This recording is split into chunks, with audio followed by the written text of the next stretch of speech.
Good evening and welcome to all of you to this opening of the spring semester season of Sunday at the Abbey. It's truly my pleasure to welcome Brother Dennis Beach to give this presentation entitled Faith as a Transformative Force in El Salvador. Brother Dennis came to St. John's as an undergraduate from Chicago, did his work in English, graduating with a degree in English in 1978. After some teaching, he entered the monastery and made first vows in 1982. While doing teaching administration at Prep, Dennis did coursework at St. John's program in Great Books and Liberal Studies in Santa Fe. And in 1991, he went to Penn State to begin his doctoral work in philosophy and completed that in some period of time after that. 97? Dennis has focused on modern and contemporary continental philosophy, anywhere from Kant and Hegel, Nietzsche to Heidegger, Levinas, Derrida, Foucault, but also the Greeks, Plato and Aristotle. All the way through that time, Dennis has been involved in social justice issues. He chaired the Peace and Justice Committee for the Abbey over many, many years. Took care of the Fair Trade Coffee program, but also has been involved and working directly with Latinos who need help in terms of working on their legal status, etc. He has been involved and caring about both the theoretical and the practical side of social justice issues. And as part of that energy and effort, went to El Salvador many, many times. I want to say at least 20 maybe? Yeah, 20 times. That's a lot of trips, especially as part of the Sister City project with St. Cloud. He also, he's an avid cyclist in the warmer time of the year and a very fine cook. I'm especially pleased, Dennis, that you took time in the middle of a very heavy and busy schedule at this time to put this presentation together. Please give a warm Collegeville welcome to Brother Dennis Beach.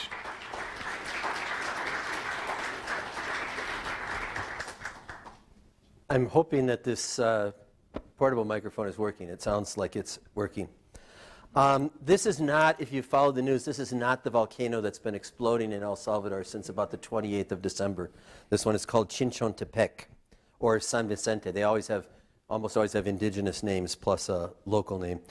Last summer, Abbot John asked me if I could do a talk on El Salvador today, and I told him I could probably more easily do a talk on El Salvador yesterday. But a couple of things have come to, I remembered one thing and another thing happened in the interim that will allow me to speak of today, but my focus is going to be on something that seems to be as true of people's experiences in visiting El Salvador starting in the 1980s during their civil war through the 1990s initial recovery period and still today. This is the current U.S. State Department travel warning for U.S. citizens thinking about going to El Salvador, and it's rather dire. Crime and violence levels in El Salvador remain critically high, and this warning supersedes the warning issued not even 7 months earlier, which was also pretty dire, but apparently not dire enough to dissuade tens of thousands of annual U.S. visitors to El Salvador. Now, Costa Rica and Guatemala and Panama and other countries there have many more. Costa Rica's well into the millions, I think somewhere in about 2 million. I'm not sure if they're all U.S. citizens, but it's far more. But you can be sure that that January 2013 warning replaced an earlier one that was also dire, and that replaced an earlier one, and so on, but still tens of thousands make their way. And why do they ignore these warnings, you wonder? Why do tens of thousands of people travel to a country where they are as likely as not, apart from having anxiety about security, to have their sleep, especially in the countryside where almost all of them go, to have their sleep interrupted by roosters and dogs who seem to take turns waking each other up all night, to have to use latrines instead of toilets, especially in the country, and perhaps to experience traveler's sickness that can affect well, let's just say both ends of the digestive tract. Well, one reason seems, at least to me, to be indicated by the fact that this U.S. State Department warning, and in fact, if we would read down, it gives the reasons they travel there, ignores one of the prominent groups that travel. The largest group that I know that travel to El Salvador are not simply tourists, though some of them target some specific big surf beaches. They're not generally students in formal study abroad programs, although they might be students on short-term trips, 1 week or 10-day trips, 2-week trips. Nor is the largest demographic people traveling on business, or strictly speaking, volunteers, so there are some of those. Instead, they are pilgrims, members of solidarity groups, overwhelmingly religious solidarity groups, and they often travel to visit specific sister or partner communities or to take part in anniversary commemorations and celebrations of the martyrs of El Salvador. Now, not many countries try to market themselves with martyr tourism. But El Salvador, in some ways, has that without marketing it. This is probably the most famous martyr of El Salvador, and I'm guessing that most people here, if not everyone, will recognize this as Archbishop Oscar Arnulfo Romero, assassinated on March 24th, 1980, after 3 years as Archbishop of El Salvador. And these are probably also recognizable to many, but not all. These are the four, what they're called in El Salvador is the, well, in Spanish, but the North American churchwomen. The top two are Mary Knoll sisters, Ita Ford and Maura Clark. And then Dorothy Cozell is the bottom left, Ursuline sister, all of them from the Cleveland area. And then Jean Donovan was a lay missionary, recent college grad, who had volunteered with them. They were killed in December of 1980, December 2nd, so about 8.5 months after Romero. We get to these, and these, they have names on them, and these are also for people that followed things somewhat well known. The sixth around the kind of horseshoe starting on the side around the top are the Jesuits, who were killed at the University of Central America November 16th, 1989, so 9 years later, near the end of the war. And almost all the lists of people, prominent people, church people you see killed were before 1983. And so things had kind of settled down. There were peace talks going on. But then in 1989, late November, this happened. The 6 of them were killed at night. And the 2 women, the older, the mother, Elba Julia Ramos, was their cook. And so she was staying in she got up early to cook for them. And her daughter was staying with her because they thought it was safer with all these armed forces around the compound to stay with her rather than stay at her home. And they were killed too in their, actually the bedroom where they stayed. The Jesuits were in the other part of the building. But these are also martyrs of El Salvador from the same time period. Most of these were killed before Romero, except for the young woman on the left who was a Salvadoran woman religious. The others were Americans, or North American, all United States.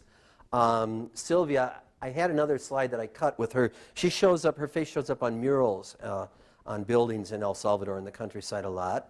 The most notable of these is the person who's closest to the top, just a little to the right. Rutilio Grande was a Jesuit, a good friend of Monsignor Romero.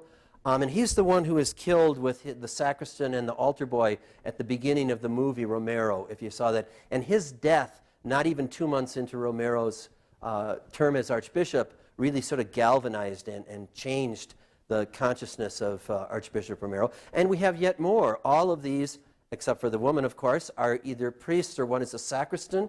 She was a human rights worker, the official El Salvador human rights director. She was the last one killed of this group in 1983. And I think one of these, the person on the left, was killed before Romero. All the rest in the same year after him. All of them Salvadoran, except the one at the bottom, kind of out of focus picture, was a Franciscan from Italy. And if you saw, there was a little link I could click there to show even more martyrs. All the lay people, which many of them didn't get listed in here. So there were some 75,000 people killed in the Civil War, not all of them religious martyrs. But it's quite a list. So seeing all these martyrs makes a scary story. I'm not simply giving a history lesson, but thought it might be interesting that while perhaps almost everyone who's heard about any of these knows some of the names, they don't know all, and then it sort of fades off into near oblivion. But it's not oblivion for a certain kind of faithful in El Salvador, what was called, and is still called, the Church of the Poor. It's also not oblivion for the majority of visitors to El Salvador each year. But people don't simply go to El Salvador to visit the graves of the martyrs, although they do that. In fact, many who go have never heard of anyone except Romero. So why do they go? Well, the answer I'm going to offer tonight is one I take from Jesuit theologian John Sobrino, and that is faith. First, a word about John Sobrino. He was young enough as a Jesuit that while assigned to the community in El Salvador, I think starting in 1957 when he was 19 years old, he attended St. Louis University, a Jesuit university in the U.S., and earned a master's in engineering mechanics. People were thinking about being practical in those days and not just doing theologian. But fairly shortly after, he went to Frankfurt am Main and got his PhD in theology, after which he returned to El Salvador and started making a name for himself writing theology. Liberation Christology, to be exact. Sobrino survived the murder of his fellow Jesuits in 1989 only because he was giving a talk in Thailand at a theological conference. The assassins, the troops, were looking for him. That they were looking for him is clear by the fact that the soldiers who killed his Jesuit confreres machine-gunned Sobrino's bookshelf, so they knew which room was his. And as they dragged the bloody bodies of the Jesuits out to the lawn behind, a bullet-riddled book from the shelf fell open face down in the blood of Father Armando Lopez. That book, by some coincidence, or more than coincidence, was The Crucified God by Jürgen Moltmann. I thought I had a picture of it, and maybe it didn't turn out from the glare of the glass case it was in, but I couldn't find it for whatever reason. Sobrino wrote an essay in 1982, shortly after Romero had been killed, but well before his fellow Jesuits died in 1989, called Bearing with One Another in Faith, a theological analysis of Christian solidarity. And he says that bearing with one another in faith is a theme in St. Paul.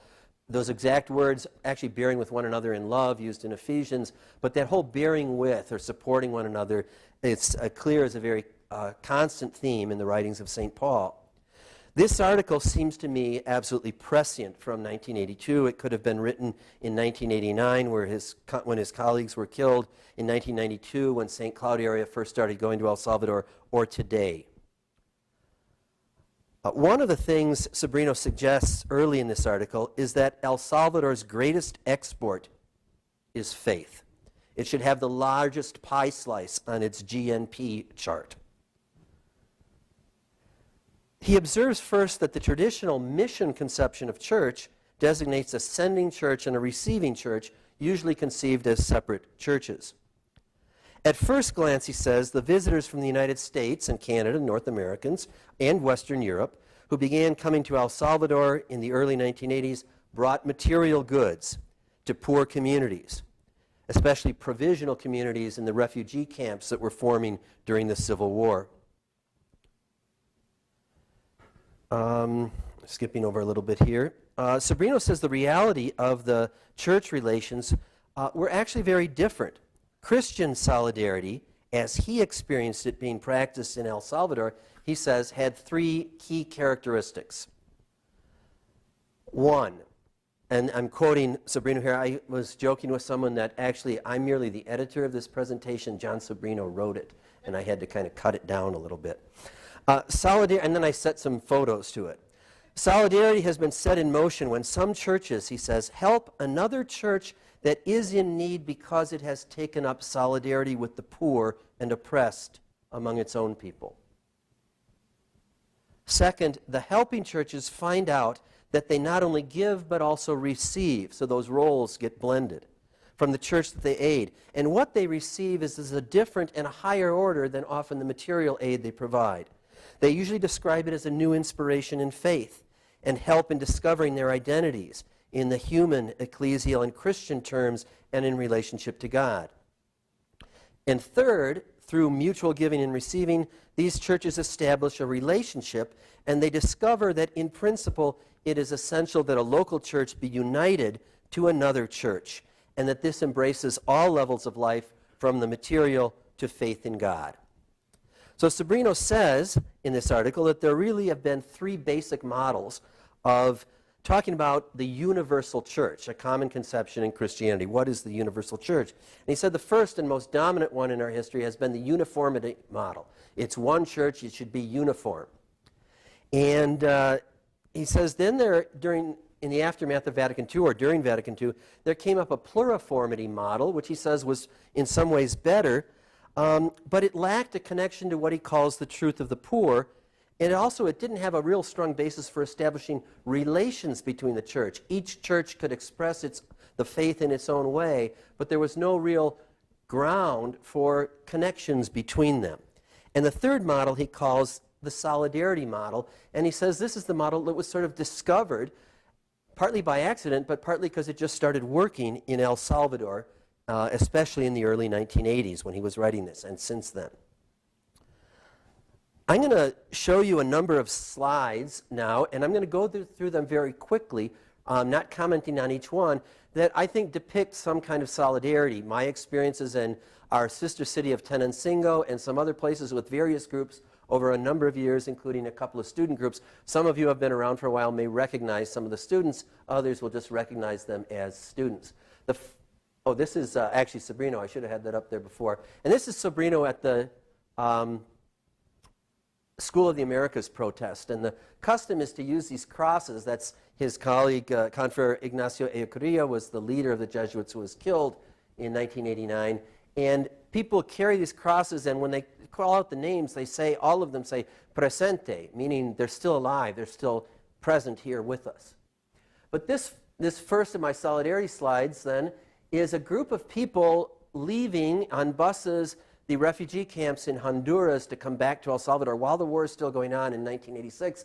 And I, in fact, know the gentleman in the hoodie there. He actually is a Salvadoran but lives in San Francisco, and he's, in fact, the leader of the Share Foundation, whose board I was on for a good number of years.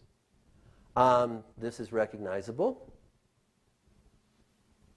The Vice President for Student Development from St. Ben's in that one.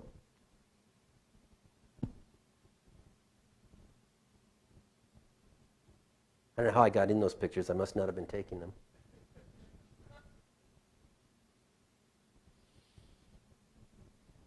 Sister Ann Mallard started things. Two teachers, Salvadoran and American. Sister Renee Domeyer there. This is a group of St. John's St. Ben's students. Current St. John's student. And a high school classmate of his, and I forget her name. What you can see in all of these photos is people who come from pretty clearly two different cultural, racial, historical, and socio-political realities connecting with one another.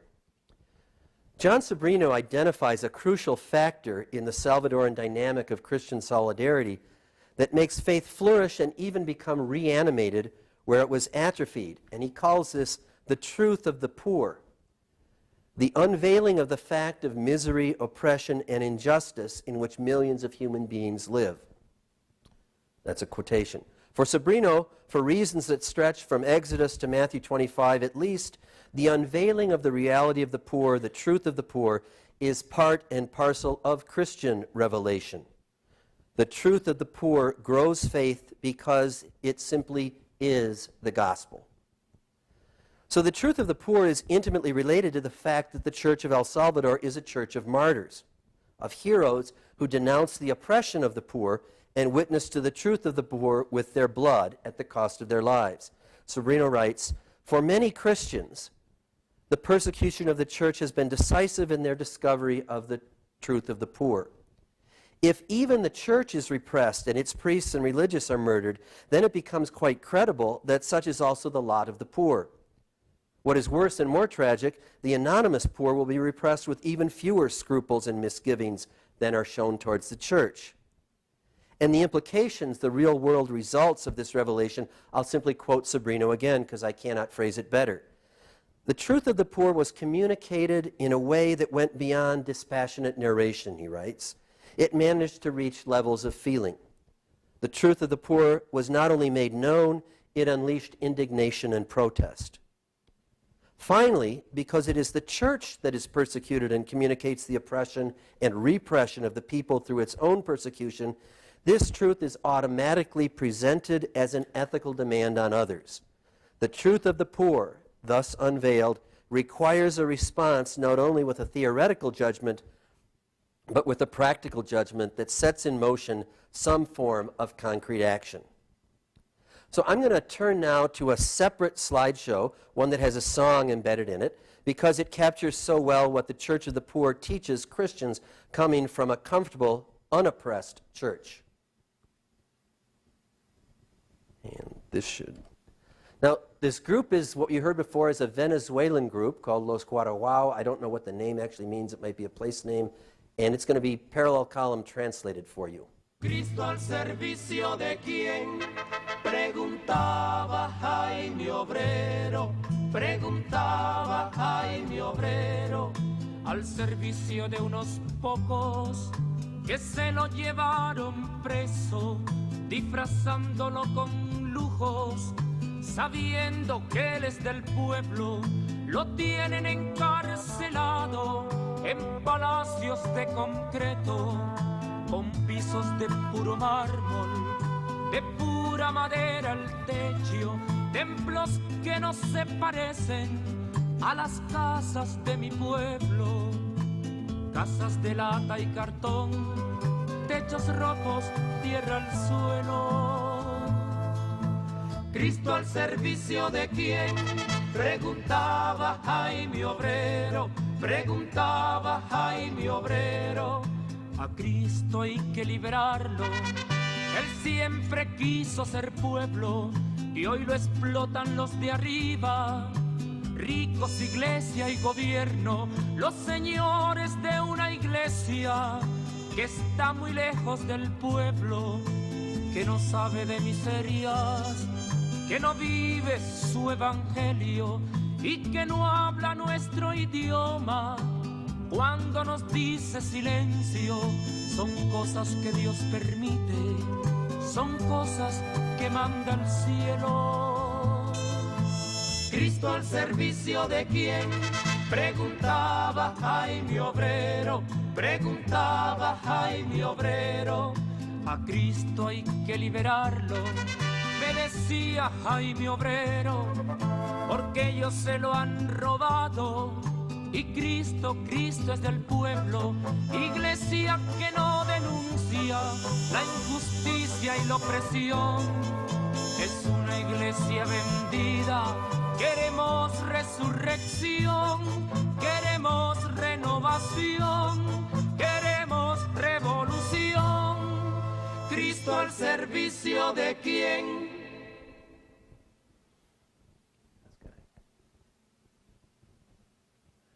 The last three, before the final question again, from resurrection to renewal to revolution, is a good sign of it. This is, while it's criticizing the church, it's also a very religious song, and it's a Venezuelan group, but they are hugely popular in El Salvador, especially among the Solidarity people. So let me go back to my other slideshow and go on here. Now, what this song says, and while the Salvadoran church fell in love with the music of the group, is really the same as Sobrino's message about the experience of pilgrims who come to El Salvador and go back home with a renewed and reawakened faith. But it's a transformed faith. The image that's on screen now is the wooden, brightly painted tabernacle in the Blessed Sacrament Chapel at the Jesuit University, at the Romero Chapel, actually, where now they built it before they were killed to Romero, and now their bodies are buried there as well, by the Salvadoran artist Fernando Yort, and I'll have something to say about him later. He taught studios of campesino and especially campesina women artisans to paint these simple motifs, and there's a lot of this wooden, brightly colored painted thing, especially crosses around the craft shops of El Salvador.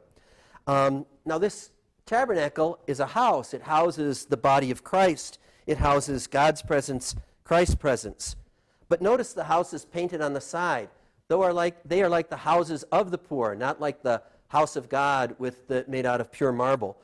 Even though they have red tile roofs that you can't see if they're broken or not, but they do have adobe walls and most likely dirt floors. Now, near the end of his essay, Sobrino quotes an English Catholic visitor to El Salvador in the early 1980s. This English Catholic says, "I'm a Catholic, I teach a religion class, and yet I find atheistic humanism attractive. But then when I hear what Christians in El Salvador are doing, I recall the witness of Archbishop Romero. Without exactly knowing why, I really feel like a Christian. My darkened faith becomes real again."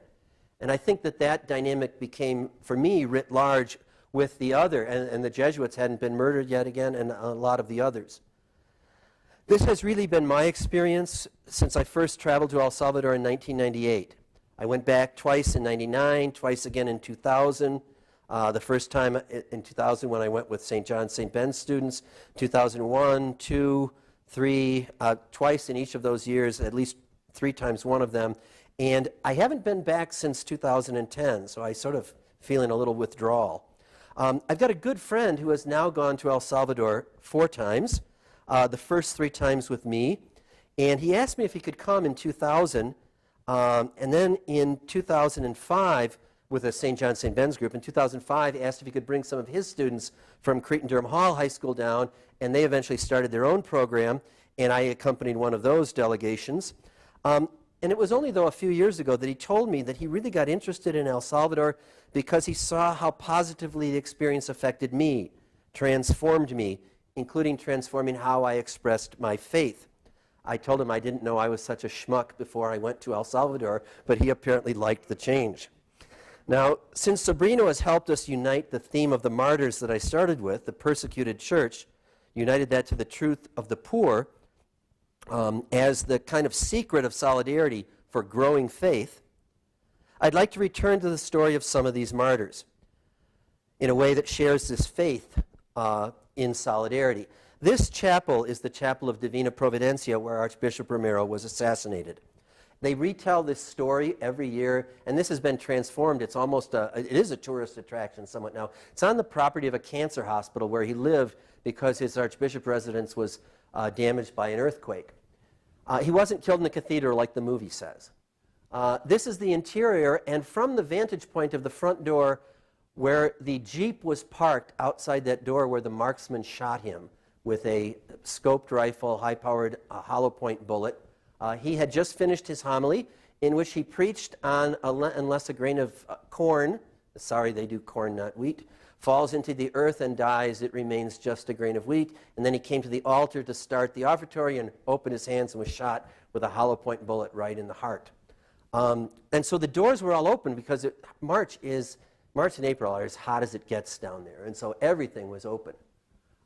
This is a group of St. John, St. Ben's students in 2001, listening to Madre Rosa, who died, I think, the next year, tell the story of the assassination of Romero.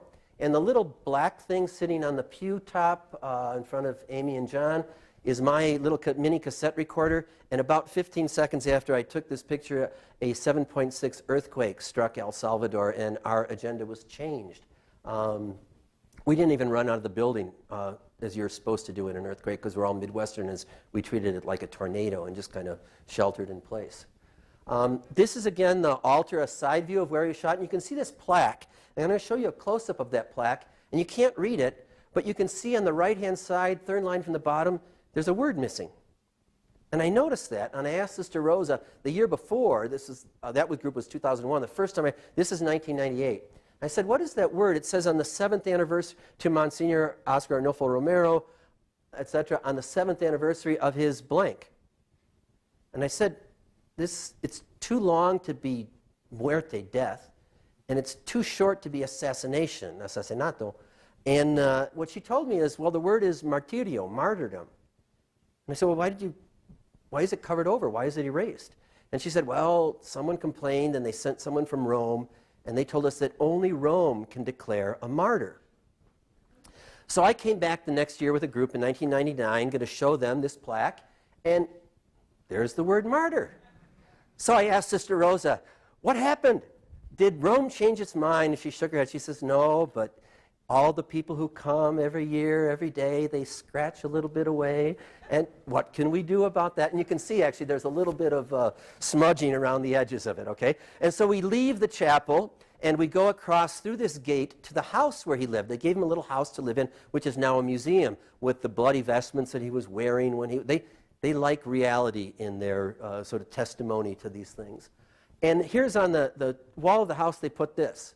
And this was in 1998, when they had the other word covered. And I said, Sister Rosa, how can you call him a prophet and martyr here, and you couldn't do it in the church?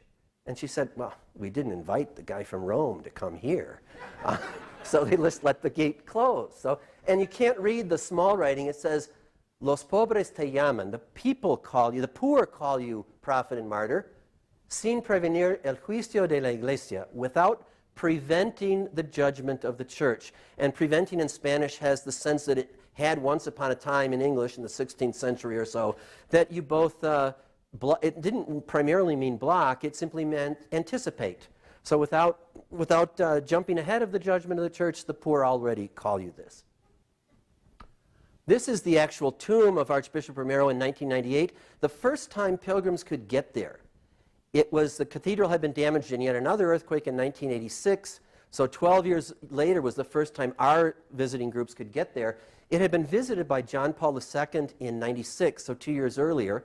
And I'll see a mural that was done on the outside of it. We'll see it just a little bit. And so Judy is telling us about that. Judy was the leader the first time I went there. She looks Salvadoran, but she's actually half Puerto Rican. She's lived in St. Cloud, and she was one of the leaders of the group and translators. This is what the Tomb of Romero looks like today compared to this. Bronze, big cast monument. Obama in 2011 is visiting with the current Archbishop, about who I'll have some more not nice things to say pretty soon, and the president of El Salvador, Mauricio Funes. And what I wonder, if you think back to that song, which is the Romero, the real Romero, that one or this one? And while I can see this really shows honor and it gets decorated with flowers on his anniversary, I kind of, they're heaped all on top and posters and placards, so it's still used, but I kind of, this is the real Romero. And that monument doesn't quite seem to me to cut it. Now this mural has been done since, and it's on the entrance to that hospital grounds, and it's kind of classic with Romero in the middle, kind of mimicking with the child on his lap. This one, I think deliberately, and the people on the left with the corn stalks, always a symbol of El Salvador, and the people there, the tree of life, which is a cross, but it's sprouting, coming back to life, kind of a Benedictine theme. And then on the right-hand side, they're sort of peeling back this curtain, and we have these military people, a political guy, always a politician if they're wearing a tie. And notice the people's arms and hands are open on the left side. On the right, they're blocking their ears, covering their eyes. The woman with the oreja, the big earring, is always a sign of the oligarchy and the rich in these kinds of paintings. And what I'm just saying is, they remember the martyrs and they paint them on their buildings, and you can't go through El Salvador without being constantly reminded of Romero and the other martyrs. So the structures of social justice are what have given a slow death to our poor, is a quotation of Romero. Romero and one of the other priests, Rafael Palacios in Suchitoto, that woman's painted seems to be leaning on the guy's shoulder.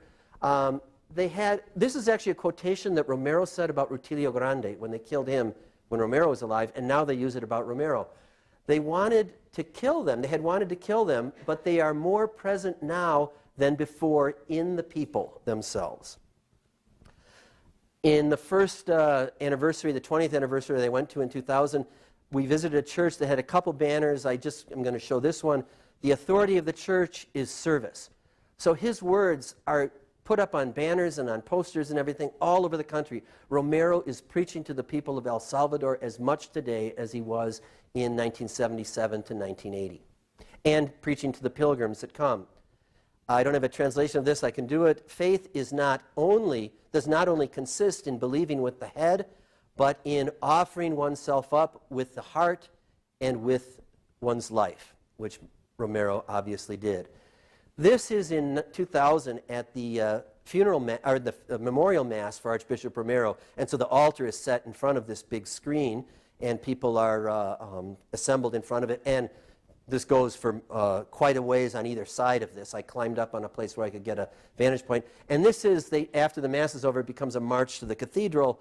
And those are St. John, St. Ben's students, Chuck Behrens with all the hair there, and Mara Sullivan. Joe Steingraber just behind them with half his head showing. And it's chanting and singing the little, I guess we'd call them luminaria with the candles inside of paper bags on posts. This is a mural of Rutilio Grande from El Paisnal, where he was killed, as depicted in, fairly close to what was depicted in the film. It's clear, though, that he was shot in the back. It wasn't just, they didn't just wreck the car, as is shown in the movie.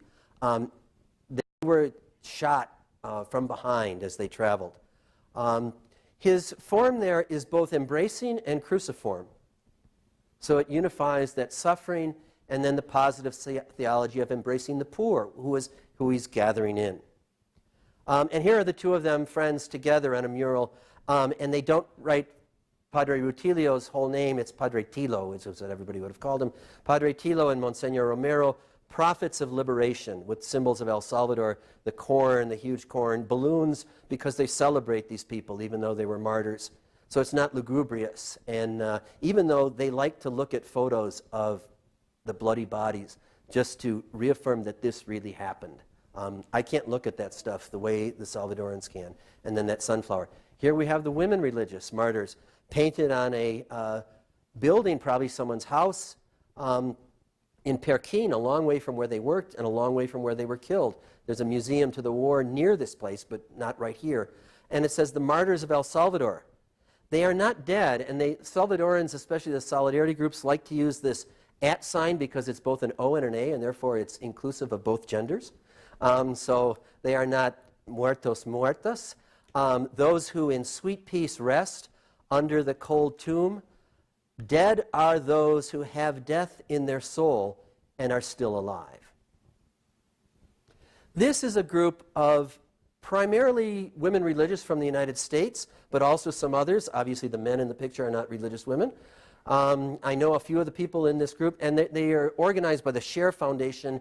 Every year on December 2nd takes a group of, they primarily invite women religious from the U.S. to go down and commemorate the women martyrs. This is a wall in the Central Park, Parque Cuscatlan in San Salvador, and it's kind of like the Vietnam Memorial, very much inspired by that. And this is the group from Share finding names of people, sometimes people not just the famous ones, but people from their sister communities. And in fact, we've gone here with people from our sister city who don't often get to go here, and so we just rent a bus and bring them and then visit it with them. This is the Rose Garden at the Jesuit University. It's a pilgrimage spot. This was simply a lawn where the bodies of the Jesuits were dragged and discovered in the early morning of November 17th, I think. I think they say they were killed on the 16th and they found them the 17th. The Rose Garden was actually planted by the gardener who was the husband of Elba and the father of Selena. This is a group of people, both Americans and some from St. Cloud. If Carla Durand were here, she'd see the back of her head there, about the fourth back of the head from the left. People from Kansas City also with us, but also Salvadorans from our sister city seeing this stuff. And here in the Rose Garden, this is not where they're buried, but their names are carved there, and the 16th of November, 1989. And then Elba and Selena have their own, where their bodies were discovered, because they were in the room. And there's obviously much more. The museum that they have shows quite a bit of things, including those books I said that were machine gunned. Now this is the cathedral with the mosaic on the front, and this was in 1998, because I can tell from that's all St. Cloud people. Sister Renee Domeyer on the right-hand side there. And they had not been able to get in here, as I said before that. Now this plaza, and the trees wouldn't have been as big, was full of people when the funeral was going on. They couldn't all fit in, and off to the left-hand side of that plaza is the Treasury building, and on the roof of that were military, and they actually opened fire over the heads of people to disperse them, because it was Palm Sunday. It was a huge event, and they just wanted to get them out of there, and people died as they were trampled, trying to leave. They thought they were just going to machine gun everybody. This is a close-up of that same mural. And here's where I'm getting to today.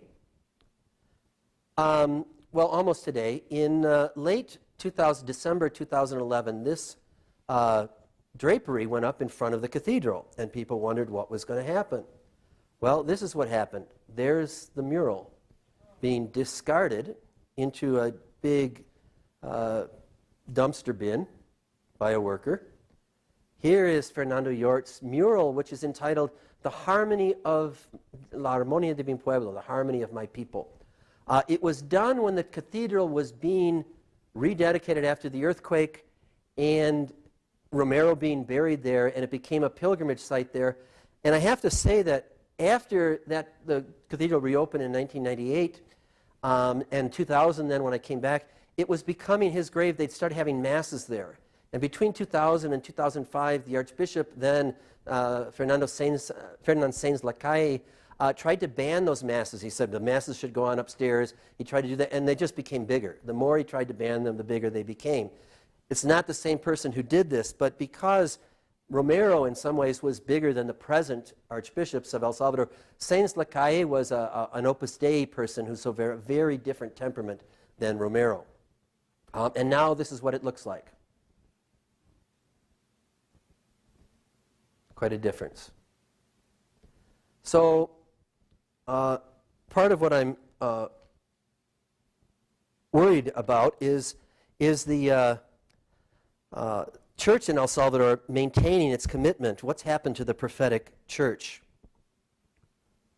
I'll say something a little more. That was 2011, finished destroying it in early 2012. So just 2 years ago. This is on the way back from El Mozote. We had visited, and I'll show you El Mozote in just a second. We had visited there, and I said, geez, it's too bad I read Mark Danner's book. We all read. This was in 2001 with the St. John, St. Ben's group. That's actually a girl from Chicago, Rosa Diaz, whose parents are Mexican, so she was translating for us. And the woman she's talking to is Rufina Amaya, the sole survivor, as far as we know, of El Mozote, massacre in which 1,000 people were killed in December 1981. Somebody interviewed her fairly shortly after that, how she escaped, and it was published in the New Yorker magazine and the Philadelphia newspaper, and people said, this is made up, it can't be true. People tried to investigate it, and they turned back because it was too dangerous. And I was sad that she wasn't living. I could see why she wouldn't want to live in El Mozote. Everyone she knew was killed. And the story of how she escaped is rather miraculous, but it'd take a little too long to tell. I just said to our driver, whose name was Romeo, not Romero, but Romeo, like Romeo, and his two oldest children are Romeo and Julieta. So he's a tough Salvadoran guy with a soft heart. He says, oh, you want to talk to Doña Rufina? Well, she lives right over here. And he just pulled over on the side of the road and disappeared into the bushes and came back with her. And so she came and talked with us. This is our CSB SJU group with them. Amy, where's Amy? With the gray kind of tank top, third or fourth, I guess, from the left-hand side. Asked Doña Rufina, says, Doña Rufina, what would you tell us? We're Americans. We've come all the way here for a brief visit. We're going to go home. What would you give us as a message to take back? And Doña Rufina said, we only have each other. That was her message for them. So it's kind of a fortuitous to say, oh, you know, talk to her. Now, Doña Rufina told this story, and people thought the official word was that she was crazy. And this was especially the official word. This happened in 1981, the official word of the Reagan administration from 1981 until 1988, and the official word of the first Bush administration as well. The ambassador who had been appointed by Carter in 1980 actually visited the grave sites where they were exhuming the bodies of the church women, but he was replaced because he was too sympathetic, and the ambassadors after that followed orders. This is the monument at El Mozote with all the names of the people who were killed. It includes the name of Rufina's family, her husband, Domingo Claros Orellana, her husband says, her and her children, Jose Cristino Claros, 9 years old, Dolores Claros Amaya, 5 years old, Maria Lillian Claros Amaya, 2 years old, and Maria Isabel Claros Amaya, 8 months old. She claims that of the slightly older children, that she could recognize their voices as they were being killed. The children were not taken outside the church. They were all gathered in the church. They were killed in the church with machetes, mainly. As were they killed people with machetes so they wouldn't hear the gunshots. And there was a disturbance, and she fell to her knees, and the line kept going forward. And then she snuck into this weed patch, she says, and escaped. And that's what people say, oh, that could never have happened. This is Maria Julia Hernandez. She's deceased now. She was the head of the Tutela Legal, the legal aid office, human rights office of the Archdiocese of El Salvador. And she was a friend of Archbishop Romero. She actually, this formally started after Romero, but there had been a predecessor to it. And she actually led a campaign after the war was over to go back to El Mozote and to try to find out what really happened there, because the Salvadoran situation had changed and the UN was there doing investigations. And she's in fact looking at the remains when they had a burial of remains. And the Share Foundation that I worked for helped her find a team of forensic pathologists, anthropologists from Argentina who had their own experience of this kind of nasty business in Argentina to come and do an exhumation. And the church had been burned by coincidence and rebuilt, but they went to where the old one was, and look what they found in the sacristy. All children's skeletons. So this is, the suffering is palpable, and you don't see this, but you see the pictures of it. Pilgrims experience that. This year, in October, it was declared September 30th of 2013, and then it happened the next day. The Archbishop closed the Human Rights Office, put padlocks on the doors. He said there's been corruption going on here. There's been no evidence presented of corruption. This is a group of people protesting, and so when they protest, they carry their heroes with them on placards to protest. Still nothing has happened in the October, November, December, 3+ months since then. People are asking, what they're asking for is, where are the archives? All the people that gave their testimony about what happened to them during the war are in the files in there. And one of the, maybe it was Colorado State, was trying to help them preserve those. I had actually mentioned to Father Columba the possibility of giving them some advice about digitizing them. Okay. I'm going to end by talking again about solidarity. This is our group from St. Cloud with one of our people from our sister city who had come to the capital, and we had a nice meeting and talked about how we could interact with each other. So we're doing the sharing that Sabrino talked about. What Sabrino talks about as solidarity is bearing with one another in faith.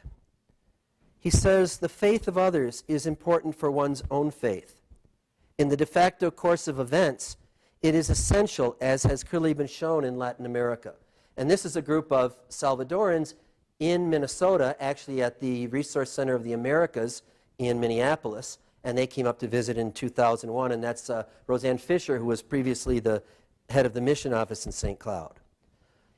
He continues, insofar as it is the faith of the other, it always challenges one's own faith and questions whether one's commitment is enough or whether important aspects of commitment to God have been left out. But insofar as it is the faith of the other, it is an embodiment of the miracle of faith. It is something enabling and encouraging for one's own faith. And so that's where I'm going to end by saying that this is sort of the miracle that what looks like tragedy turns into something that makes, at least in my experience and the experience of many, faith kind of reflower. So with this, I'll be willing to take some questions. I think Abbot John will turn on some of the microphones. Oh, they're on. Okay. Does anybody have any questions for me? Is there, at this time, Dennis, is there a process for canonization for Oscar Romero and the other martyrs? The process for canonization is going forward, and in fact, under Pope Francis, it's been given a green light, but it was going forward before. I mentioned that they couldn't use the word martyr, and Pope John Paul II was there in 1996. He went back in 2002. Well, he was in Guatemala in 2002 for another beatification, I think. And he, in his homily, he called Romero a martyr.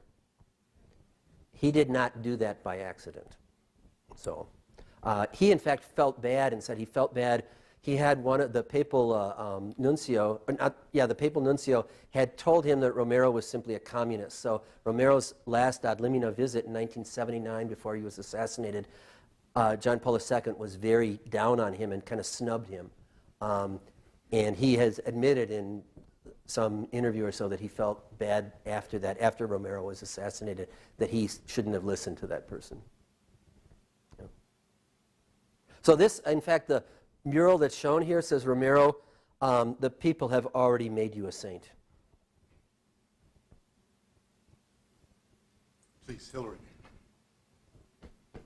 What's this thing? Sorry. What's going on now? What do you do when you go down there now? What's Renee doing when she goes down? Well, Sister Renee hasn't been there since '98. Sister Ann Malerich can't go anymore. The groups that go, the Cretan-Durham Hall takes down 2 groups of people every year.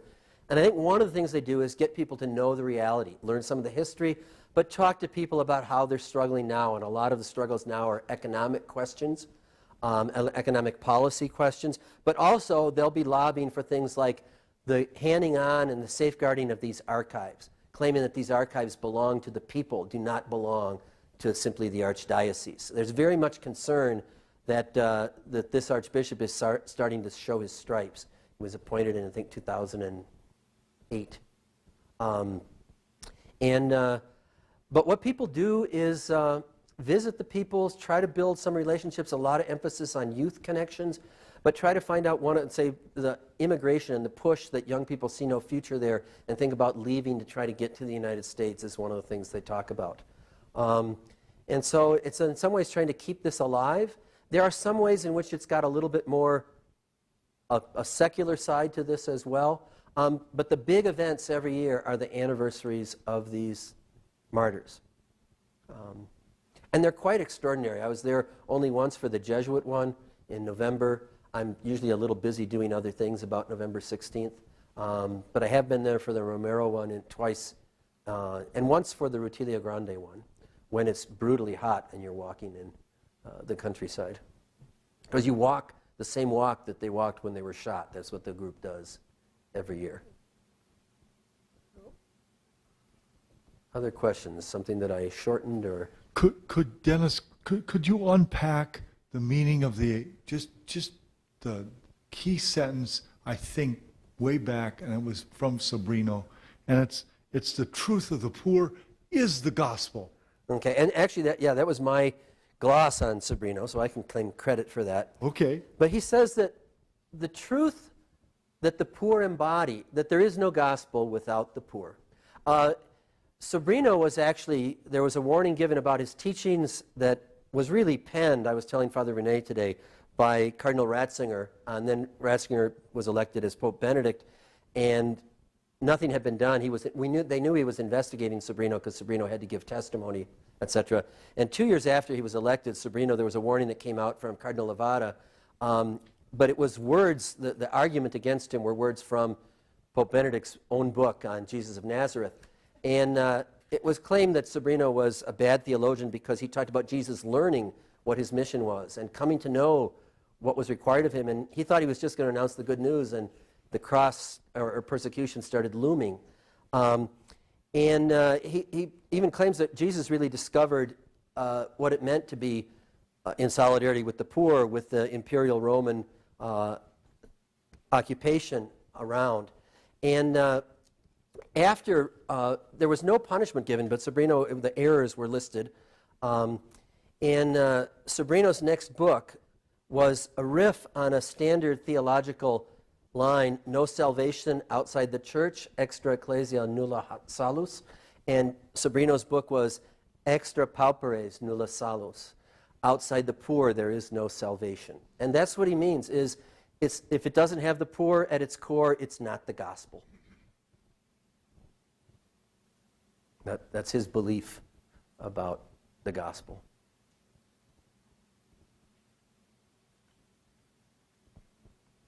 Anything else?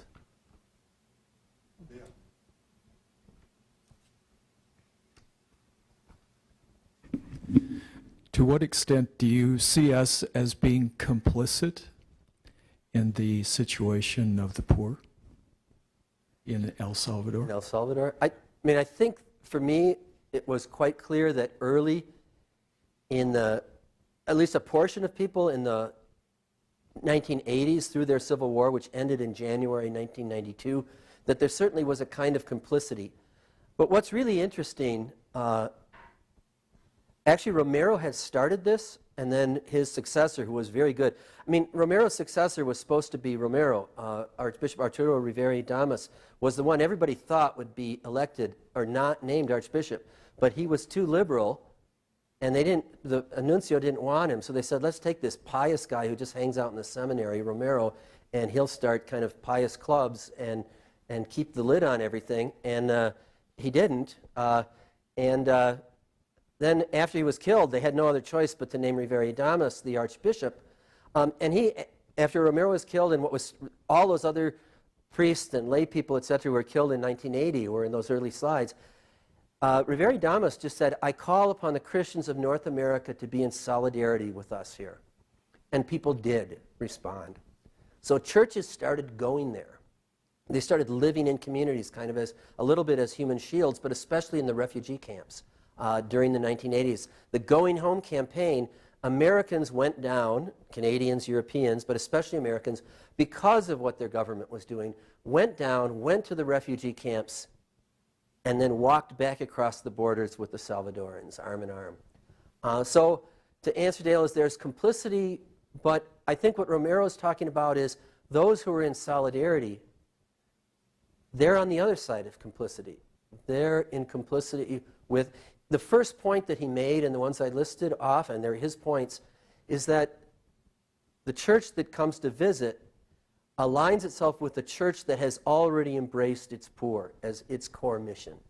And I would say that is a way that, that we can sort of have a solidarity complicity rather than a complicity of sort of believing in government propaganda. But part of what we believe is, say, the necessity of free trade movements instead of fair trade movements. And so all the contracts we have with Central America, which actually make it impossible for them to afford to buy their own corn. It's cheaper sometimes for them to buy corn from North Dakota than to buy corn and beans from North Dakota than to buy their own beans because they're mass-produced by huge farms. And those are all, they're also very subsidized. If they had subsidies, it would be a violation of the free trade agreement.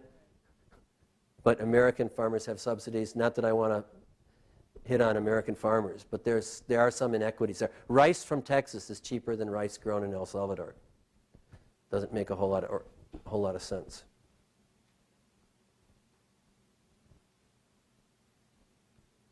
So in those economic terms, there's still some complicity.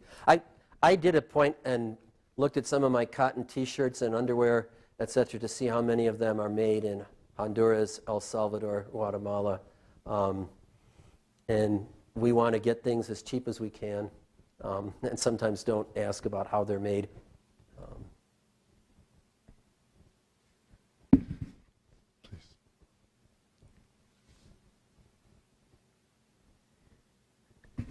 I don't mean to seem like I'm hung up on the wrong thing, but the destruction of the mural around that cathedral was one of the biggest, like, new pieces of information. Is there anything going on that could be called an effort to sort of put that back or nearby, something like it? Yeah, there is an effort. They have a Facebook page called Indignados por el Mural, people indignant at the mural. And there is a Fernando Yort Foundation that is doing things. I want to get one of the T-shirts that I didn't know they existed, that simply have the mural on a T-shirt and have a statement about it. because he really is identified. They asked him, I have pictures, he painted the triptych of 2 big panels and a cross in the middle commemorating Romero in the Jesuit chapel. The Jesuit said, we want you to do this. And so his art is associated with this popular church movement throughout the 1980s and 1990s into now. And so there is a movement behind that. I don't know how big it is, etc., but it is there. And that's about 2 years now that has been done. The claim was that it was falling, parts of it were falling down. He claims it was covered with glass,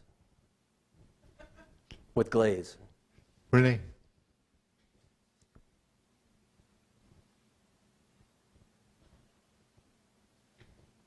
The way you speak of the present Archbishop would make me think that perhaps there's a great rift in the church there itself.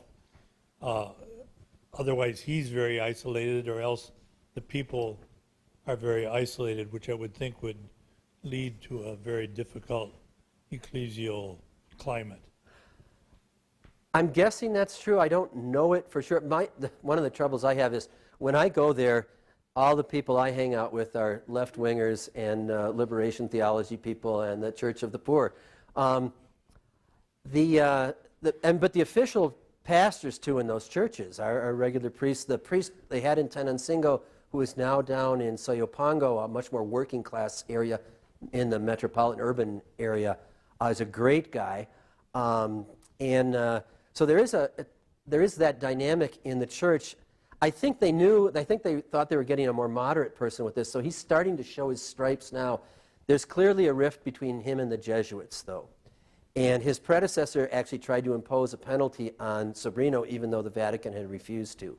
Now, Sobrino was 75. He would just as soon not have to keep giving classes.